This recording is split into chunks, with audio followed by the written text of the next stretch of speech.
Islamic leadership হইতেছে খলিফা, আর কয়েক tyre আছে ন্যাশনাল লেভেলের লিডারশিপ, উনিও একজন মসজিদের ইমাম। তারপরে আরো লিডারশিপ থাকতে পারে মসজিদ ভিত্তিক।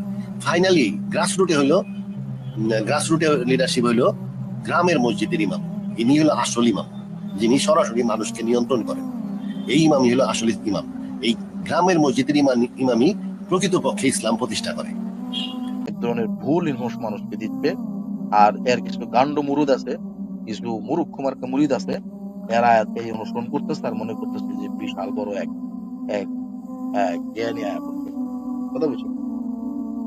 হাদিস অস্বীকার করার যে প্রচেষ্টা, যে যে উদ্দেশ্যে করুক না কেন, এই প্রচেষ্টা হলো দ্বীন অস্বীকার করার প্রচেষ্টা। গভর্নররা ছিল, তারা এইসব কাজ করছে। খলিফা কখনো এইসব রাষ্ট্র পরিচালনার কাজ খলিফা করেন না, করার নির্দেশ নাই। এমনকি খলিফা বডিগার্ডও রাখতে পারেন না। হাইয়েস্ট ইসলামিক লিডারশিপ হইতেছে খলিফা, আর কয়েক টায়ার আছে ন্যাশনাল লেভেলের লিডারশিপ, উনিও একজন মসজিদের ইমাম। তারপরে আরো লিডারশিপ থাকতে পারে মসজিদ ভিত্তিক।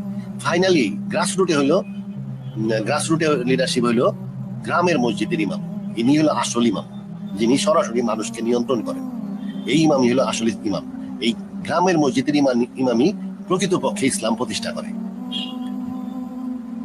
এবং লোকজন তার আন্ডারে থাকতে হবে। উনি আকিমুস সালাত করবেন, আতুল জাকাত করবেন, এবং গ্রামকে মানুষ যেন ধর্মপথে চলে সেটা দেখবেন। কেউ নেশাগ্রস্ত না হয়, কেউ খারাপ পথে না যায়, চুরি ডাকাতি না করে, সেক্সুয়াল ক্রাইম না হয়, তারপরে এই ধরনের মানুষের ভালো রাখা। এটা হলো গ্রামের মসজিদে। বলেন আরিফ ভাই, কিছু বলবেন? হ্যাঁ, গ্রামের মসজিদে বলেন। হ্যাঁ, আপনি বলেন। দেখেন, গ্রামের মসজিদের ইমাম এইগুলা বিধান করবে, আর রাষ্ট্রীয় বিধান আবার আলাদা হবে। গ্রামের মসজিদের ইমাম যদি এগুলা পালন করে, তাহলে রাষ্ট্রীয় আইনটা কি হবে? গ্রামের মসজিদের ইমাম,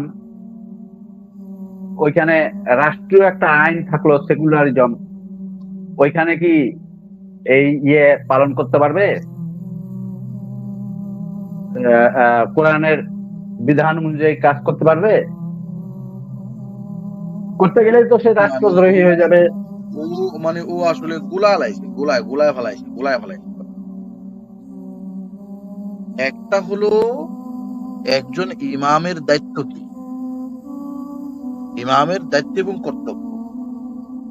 একজন ইমামের দায়িত্ব হলো, যেহেতু একজন মসজিদের ইমাম, তাহলে সে একজন নেতা হিসাবে সে মানুষদেরকে দ্বীন শিক্ষা দিবে, আল্লাহর হুকুমাত গুলা সঠিক পদ্ধতিতে পালন করার এই সমস্ত শিক্ষা ব্যবস্থা সে করবে।